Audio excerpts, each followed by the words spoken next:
మెడపట్టి ఇలా మలిచి కుట్టుకోము కదా, ఇలానే డైరెక్ట్ హెమ్మింగ్ పట్టి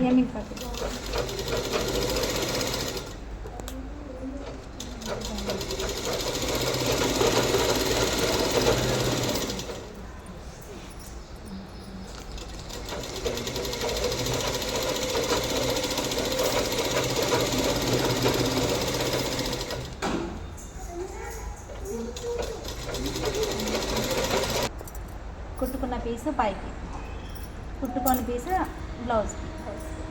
ఇక్కడ కొంచెం ఎక్స్ట్రా ఉండాలి.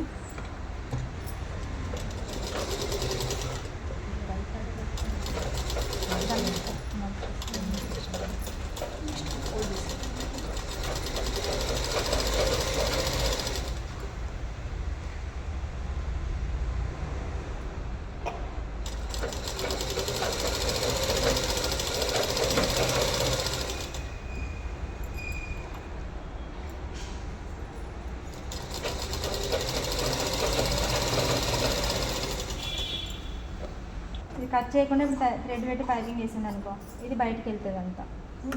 ఎందుకు కట్ చేయాలి కంపల్సరీ. అలానే కుట్టు దగ్గర కాదు, మనకి ఎక్కువ ఉన్న దగ్గర స్టిచ్చింగ్ మీద థ్రెడ్. ఇప్పుడు ఇక్కడ ఎట్లా పట్టుకుంటే థ్రెడ్ మొత్తం అలాగే వస్తుంది. ఇంకా ఇలా మనకి రెండు పట్టుకున్నప్పుడే థ్రెడ్ గట్టిగా ఉంటుంది. ఇది కింది కానీ ఓన్లీ థ్రెడ్ ఒకటి పట్టుకోలేము కదా. ఈ మీద క్లాత్ ఈ ఇందాక కుట్టుకున్న కచ్చా రెండు ఇలా పట్టుకున్నప్పుడు థ్రెడ్ గట్టిగా వస్తుంది బయటకి. దాన్ని ఇప్పుడు ఇలా బాగా జూన్ చేసి తీసింది.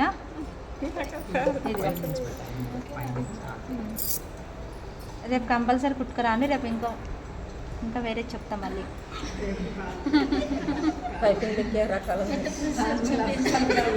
నెక్లు మారుస్తాక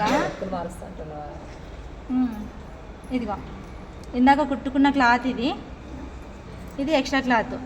ఇందాక స్టిచ్చింగ్ వేసినది రెడ్ కలర్ కుట్టు, దాని మీద థ్రెడ్ పెట్టేసి ఇలా కుట్టు మీద. ఇప్పుడు దీన్ని ఈ రెండింటిని ఇలా పట్టుకున్నాం అనుకో, ఇక్కడ థ్రెడ్ గట్టిగా అయిపోతుంది మనకి. అలాగని కిందది ఇలా వదిలేసి థ్రెడ్ని ఇలా అన్నాం అనుకో, థ్రెడ్ ఎడ పట్టుకోవాలో తెలియదు మనకి. అందుకే ఇవి రెండు పట్టుకోవాలి. ఇలా ఇవి రెండు పట్టుకున్నప్పుడు థ్రెడ్ ఆటోమేటిక్గా బయటకు వచ్చేస్తుంది.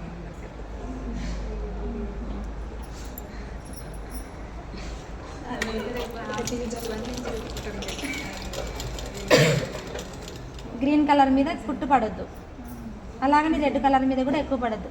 బై మిస్టేక్ అక్కడక్కడ పడినా ఓకే, కానీ మొత్తం అదే పడద్దు.